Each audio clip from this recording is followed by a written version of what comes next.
ସମସ୍ତଙ୍କୁ ମୋର ଜୟ ଜଗନ୍ନାଥ। ଆଶା କରୁଛି ଆପଣମାନେ ବହୁତ ଭଲରେ ଥିବେ ଆଉ ମୁଁ ବି ଭଲରେ ଅଛି। ତ ଆଜି ହେଉଛି ମକର ସଂକ୍ରାନ୍ତି। ପବିତ୍ର ମକର ସଂକ୍ରାନ୍ତିରେ ଅନେକ ଶୁଭେଚ୍ଛା ଆଉ ଶୁଭକାମନା ସମସ୍ତଙ୍କୁ।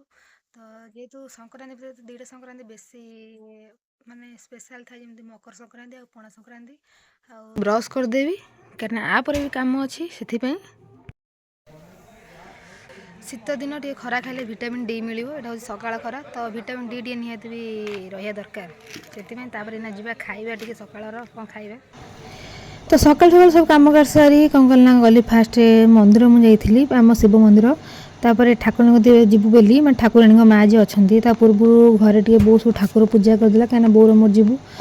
ଆଉ ସଂକ୍ରାନ୍ତି ଯେହେତୁ ସକାଳୁ ଦୀପ ବି ଲଗା ହେବ, ସେଥିପାଇଁ ଟିକେ ସକାଳୁ ମାନେ ବେଶୀ ସକାଳୁ ପୂଜା ହେଇଗଲା। ଆଉ ତାପରେ ମୁଁ ଏଠି ସବୁ ଦୀପ ଘରେ ସବୁ ରେଡ଼ି କରିଦେଉଥିଲି, ମାନେ ଆମେ ଯେଉଁ ଠାକୁରଙ୍କ ପାଖକୁ ଯିବୁ ସେ ଆମ ଗାଁ ପାଖରେ। ତ ଯେହେତୁ ଆମର ଏଠି ପୂଜା ସରିଲା ପରେ ଆମେ ଯିବୁ, ତା ଭିତରେ ବୋଉ ଠାକୁର ପୂଜା କରିଥାଏ, ତା ଭିତରେ ମୁଁ ଏଠି ବି ରେଡ଼ି କରିଦେଉଥାଏ ଘିଅ ଦୀପ ହେରିଆ।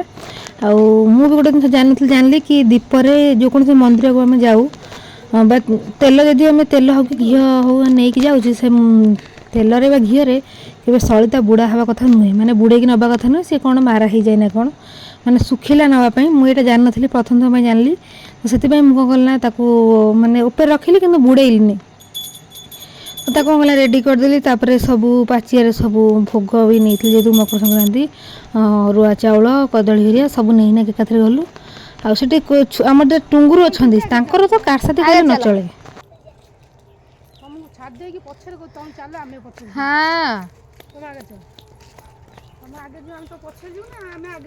ତାପରେ ଏଠି ଅଛି ଓସ୍ତ ଗଛ, ଆଉ ବୋଉ ସବୁଦିନ ମାନେ ପ୍ରତିଦିନ ଆସେ ଠାକୁରଙ୍କୁ ଏଠି ପାଣି ଦେବା ପାଇଁ। ଆଉ ପ୍ରତି ସଂକ୍ରାନ୍ତିରେ ଭୋଗ ଆଣି ପୂଜା କରିବା ପାଇଁ, କିନ୍ତୁ ସେ ପ୍ରତିଦିନ ସେଠିକି ଆସେ ପାଣି ସେ ଠାକୁରଙ୍କ ଓସ୍ତ ଗଛରେ ଦିଏ ସବୁଦିନ। ତ ମୁଁ ଆସିଛି ବୋଲି ଆଜି ଆସିଲି। ତାପରେ ପଳେଇ ଆସିଲି ଠାକୁରାଣୀଙ୍କ ପାଖରେ। ଠାକୁରାଣୀ ଆଗରୁ ଏଗୁଡ଼ା ସବୁ ହେଇନଥିଲା, ଏବେ ବହୁତ ସୁନ୍ଦର କରି ମାନେ ଚାରି ପାର୍ଶ୍ୱ ଯେଉଁଟା ଏବେ ପୁରା ସୁନ୍ଦର ହେଇଯାଇଛି ଜାଗାଟା। ଆଉ ଭିତରକୁ ତ ଫୋନ୍ ଯେହେତୁ ଠାକୁରଙ୍କ କବାଟ ପଡ଼ିଛି ମାନେ ଦିଆ ହେଇଯାଇଛି। ତାପରେ ଆଉ ଗୋଟେ ଠାକୁରଙ୍କର ବି ତ ପ୍ରକୃତ ରୂପ ବି ଆଣିବା କଥା ନୁହେଁ, କ୍ୟାମେରାରେ ମାନେ ଦେଖିବା କଥା ନୁହେଁ ସେଇଟା। ତ ସେଥିପାଇଁ କବାଟ ତ ବି ଏମିତିରେ ଦିଆଯାଇଛି। ତାପରେ ଭୋଗ ସେଠି ପୂଜା ହେଇଥିଲା, ଜଣେ ଭୋଗ ଦେଇଥିଲେ, ସେଠି ମୁଁ ଭୋଗ ବି ଟିକେ ଖାଇଲି। ମାନେ ପୂଜା କରି ସକାଳୁ ନନା ଦେଇଯାଇଥିଲେ, ସେ ଭୋଗ ଦେଲେ ପୂଜା କରି ଖାଇଲୁ। ତାପରେ ସେଠି ଠାକୁରଙ୍କ ପାଖରେ ଅସନା ହେଇଥିଲା, ଟିକେ ଅସନା ହେଲେ ତ ଭଲ ଲାଗେନା, ସେଥିପାଇଁ ଠାକୁରଙ୍କ ପାଖରେ ଟିକେ ଓଳେଇ ଦେଇଛି ଆଉ ସଫାସୁତୁରା କରିଦେଲି। ଆଉ ସଫାସୁତୁରା କରିକି ଆସିଲା ପରେ ଏଇଠି ଆମର ତ ଯେଉଁ ଟୁଙ୍ଗୁରୁ ଅଛନ୍ତି କହିଥିଲି, ତାଙ୍କର ତ କାରସାଦି କହିଲେ ନ ସରେ। ତ ଘରକୁ ଆସିଲା ପରେ ଯେହେତୁ ଭୋଗ ମୋତେ ତ ଭାରି ପସନ୍ଦ, ମକର ସଂକ୍ରାନ୍ତିରେ ଯେଉଁ ଠାକୁରଙ୍କ ପାଖରେ ମକର ଚାଉଳ ଭୋଗ ହୋଇଥାଏ। କାହାକୁ ଭଲ ଲାଗେ କମେଣ୍ଟରେ ନିହାତି କହିବେ। ସକାଳର ଖାଇବା ଏଇଠି ଖାଇଦେଇ କାମ ସାରିକି ତାପରେ ଆମର ଟୁଙ୍ଗୁ ପିଲାଙ୍କର କାମ ମୋତେ କିନ୍ତୁ ପସନ୍ଦ। ତାପରେ ଏଠିକି ଆସିଲେ ଆମର ସବୁ କ'ଣ ହେଉଛନ୍ତି ଗେଲୁ ଆଉଛି କି କାଇଁ ସେମିତି କଲୁ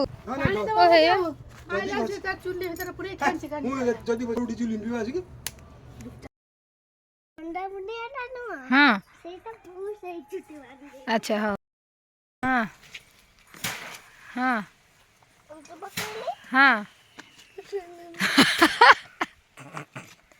ତାପରେ ଆଗକୁ କେମିତି ପଡ଼ିବ କୁଆଡ଼େ ଆଗକୁ କେମିତି ଚୁଟି ପଡ଼ିବ ଆଗକୁ ନା ଚୁଟି ଉଗୁଳି ଗଲା, ଚୁଟି ଏକାଥରେ ଉଗୁଳି ଯାଇଛି।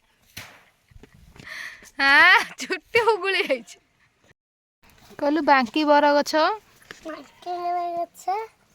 କ'ଣ କହିଲୁ ଏକ୍ସମାସ୍ ଟ୍ରି